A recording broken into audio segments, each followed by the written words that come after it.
Vamos mergulhar hoje na primeira grande jornada científica da humanidade. É uma saga sobre como a gente perdeu nossa conexão com o cosmos e só milênios depois começou a reencontrar esse caminho. É uma história sobre as perguntas mais fundamentais que já nos fizemos. Olha, antes de existir ciência, o que a gente tinha eram os mitos. Para os esquimós, por exemplo, as estrelas eram buracos num céu de fogo. Cada cultura olhava para cima e criava sua própria história, né? Para tentar dar algum sentido àquela escuridão imensa. Era o comecinho da nossa busca por respostas. Sabe aquela ficha que cai quando a gente é criança? Aquela ideia que é chocante e ao mesmo tempo incrível. A bola de fogo no nosso céu e aqueles pontinhos de luz à noite são a mesma coisa. O Sol é só uma estrela que está perto. E essa verdade tão simples conecta a gente diretamente com os nossos ancestrais e a admiração que eles sentiam pelo céu. Mas, beleza, como é que a humanidade fez essa transição? Como a gente saiu do mito e partiu para a investigação? Bem, tudo começou com as primeiras tentativas de explicar o céu noturno, mas não usando deuses, e sim a lógica do mundo que estava bem ali, ao nosso redor. Tenta se imaginar como um dos nossos ancestrais, um caçador-coletor. À noite, a única luz que se conhecia, tirando a lua, era a do fogo. Então fazia todo sentido olhar para o céu e pensar: aquelas luzes lá longe devem ser as fogueiras de outros povos, só que muito, muito distantes. Era uma explicação super racional, que nascia da experiência do dia a dia. Aí surgiu outra ideia, que também é fascinante. E se a escuridão for só uma capa? E se a luz for, na verdade, o estado natural das coisas? Nessa visão, o céu seria uma pele de animal escura e as estrelas, simples furinhos que revelam um fogo universal por trás de tudo. O que a gente vê aqui é uma verdadeira batalha de ideias para encontrar um modelo que explicasse o que eles estavam vendo. E essa frase aqui, ela resume perfeitamente o que move toda a ciência. Aquele desejo profundo de trocar a incerteza pelo conhecimento.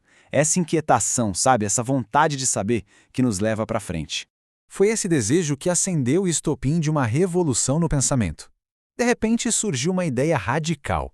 E se o universo não for governado por deuses cheios de vontades, mas por uma ordem interna, por regras que a gente pode de fato descobrir? E esse despertar incrível aconteceu bem aqui, na Jônia, uma encruzilhada de civilizações lá no Mar Egeu. As ilhas e as cidades da Grécia Antiga se tornaram um caldeirão de culturas, de comércio e, o mais importante, de novas ideias.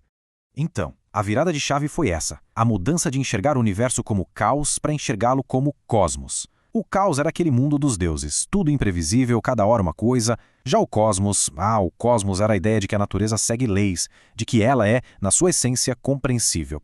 E essa foi, sem exagero, uma das maiores ideias da história da humanidade. E esses foram os heróis dessa nova forma de ver o mundo. Pensadores como Tales, Anaximandro, Anaxágoras e Demócrito, eles começaram a buscar explicações naturais para tudo. Desde por que a lua brilha, até do que o universo é feito. Só que, claro, essa nova maneira de pensar não foi aceita por todo mundo, né? Longe disso. O que começou ali foi uma verdadeira guerra de ideias, um conflito de filosofias que ia definir o destino da ciência pelos próximos 2000 anos. De um lado, você tinha os jônicos, que acreditavam que para entender o mundo era preciso observar, medir, tocar, botar a mão na massa.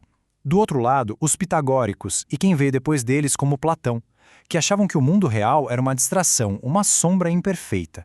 Para eles, a verdade de verdade estava na perfeição da matemática, do pensamento puro, e não na bagunça do mundo real. E essa maçaneta aqui, de Samos, ela não é só um objeto, ela simboliza algo fundamental. A filosofia dos jônicos não surgiu do nada. Ela veio de uma cultura de marinheiros, de agricultores, de artesãos, gente que não tinha medo de sujar as mãos, cujo conhecimento era prático, nascido da experiência. Então, o que foi que deu errado? Bom, a resposta, em grande parte, tem a ver com economia. A mesma tradição de comércio que impulsionou a ciência jônica acabou levando a uma sociedade baseada na escravidão. E aí, o trabalho manual passou a ser coisa de escravo. E a elite começou a ter desprezo por isso. Experimentar, testar, se tornou algo indigno para um filósofo. E as consequências disso foram simplesmente devastadoras. O abandono do método experimental, de testar as ideias, mergulhou a ciência numa longa hibernação, um período de estagnação que duraria quase 2 milênios. Olha só essa imagem. Esse templo em Samos, que foi uma das maravilhas do mundo antigo, é a metáfora visual perfeita para isso. A gente vê a glória que ele teve um dia e o que restou hoje. A quantidade de conhecimento que a gente perdeu foi na mesma escala monumental. E veja bem, não foi só que a ciência foi esquecida, não, ela foi ativamente combatida. Pensadores foram presos por suas ideias, livros como os de Demócrito foram mandados para a fogueira. A investigação livre, que era a alma da Jônia, passou a ser vista como algo perigoso e foi trocada por dogmas e misticismo. Mas, mesmo com essa tradição toda morrendo, um dos últimos cientistas jônicos fez uma descoberta que era simplesmente a maior de todas. Uma verdade que ficaria enterrada e esquecida por quase 18 séculos. O nome dele? Aristarco, também da ilha de Samos. E esse cara, ele tinha a chave para entender como o nosso sistema solar realmente funcionava. A lógica dele era de uma simplicidade que chega a ser genial. Ele fez uns cálculos e percebeu que o Sol era gigante perto da Terra.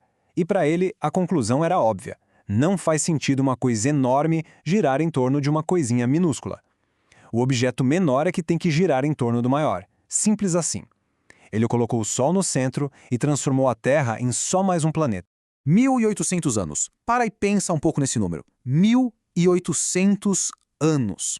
Foi o tempo que a humanidade esperou até que um cara chamado Nicolau Copérnico redescobrisse e popularizasse a ideia certa do Aristarco.